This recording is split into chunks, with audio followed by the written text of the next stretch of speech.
Hi everybody, I'm Mr. Mike, the dinosaur guy, and I'm happy to be here with you right now. We're experiencing some interesting things taking place around the country, so we figured why not have some fun with this and give your kids something to look forward to every day.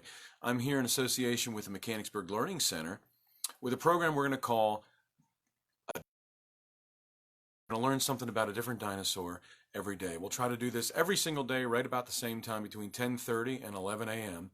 every day. So let's get started. First of all, let's talk about dinosaurs. Most of you guys are familiar with this thing. This is the famous Stegosaurus. Stegosaurus was about 30 feet long, was herbivorous, ate plants, and had interesting things up here we call plates, small head, big belly. So you can easily tell by looking at the model that it was herbivorous. If you ate meat, you had to have a big head, sharp teeth, and a smaller belly. It also had some means of protection. These, however, were not meant for...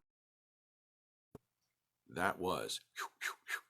That thing had protection. It was like having 4 lightsabers on your tail coming at you. So it would swing the tail and protect itself from predators. Now, everybody already knows about Stegosaurus. So we're going to talk about a different animal that is a cousin of Stegosaurus. And you can see the differences quite readily. So let me put it up here for you and take a look at it. This, ladies and gentlemen, is called Kentrosaurus. Now, you'll notice immediately that it looks very similar to it, except for a couple of striking differences. First of all, you'll see that its plates are a little bit differently shaped. The Stegosaurus has more, let's call them ace of spades shaped plates, whereas these look more like, I don't know, tortilla chip or something. Back, suddenly, these plates turn into spikes. See that? Okay. So the spikes are very interesting, and those were a means of protection, swinging them back and forth, make sure no Allosaurus or some other big predator would attack it. Allosaurus, otherwise known as Big Al. One thing you'll also notice is, and something you really can't tell by the model, but the Kentrosaurus is about half the size of the old Stegosaurus. So as the Stegosaurus about 30 feet long, Kentrosaurus was only about 15 feet long, and if I stood up, my head would come up to maybe the middle of its back. So it was still a pretty large animal, but only about half the size of Stegosaurus. This was discovered around the year 1909, discovered and unearthed between 1909 and 1912 by some German paleontologists, not in Germany, but actually in East Africa. So the name means prickly reptile. Prickly because of these, all right? These would come out and a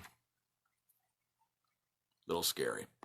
Prickly reptile is what the name means, and as I said, about 10 to 15 feet long, discovered in Eastern Africa.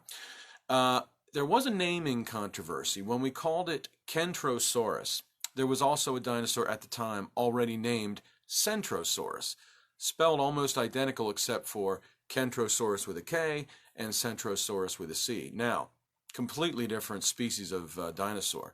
Whereas this looked like a Stegosaurus, the Centrosaurus looked like Triceratops with a single spike coming off its head. So there's no way to mistake the two animals, but you got Kentrosaurus and Centrosaurus, one with a hard K sound and one with a soft C sound, and there was some confusion. So that's the thing you want to know about today on today's Dino-A-Day. So remember Kentrosaurus. There is a couple of things that you'll notice that are very interesting about it when you look at it from a physiological standpoint. That is, what are the physical characteristics of this thing? Well, obviously you see the spikes versus the plates.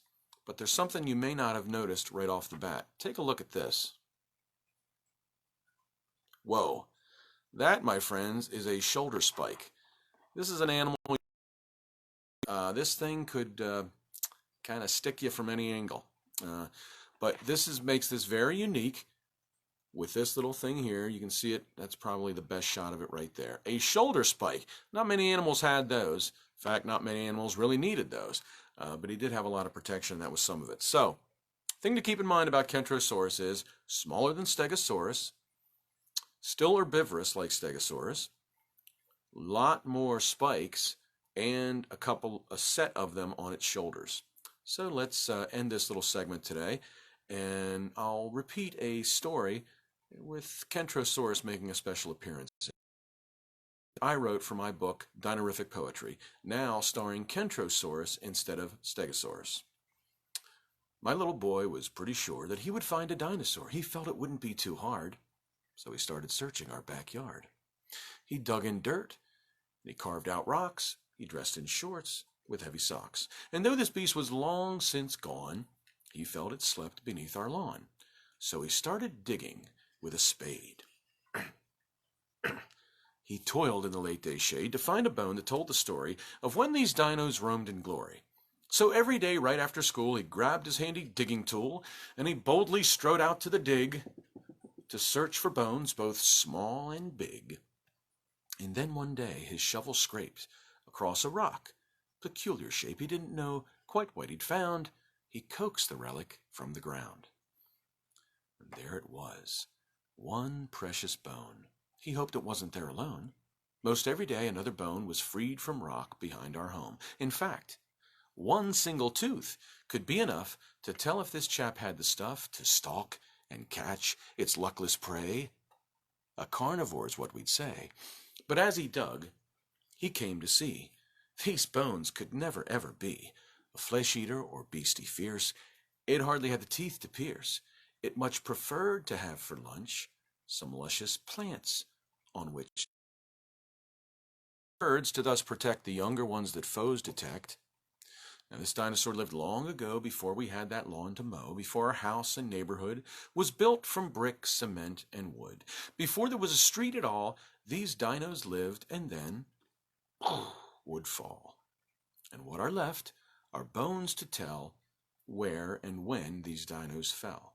Now, these bones that slowly turn to stone remind us that we're not alone. This world was once a steamy place long before the human race. And this is why my boy did search amongst the oak, the pine, the birch. Behind our shed he found his quest, not even taking one day's rest. Now, he knew it'd be no easy task, and as for help, he never asked.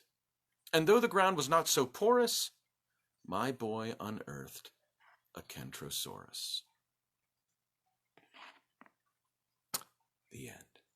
I'm Mr. Mike for the Mechanicsburg Learning Center. See you again tomorrow. Make sure you share this video with your friends, anybody that wants to do something interesting while we all sit around and wait. See you tomorrow, friends. Have a great one.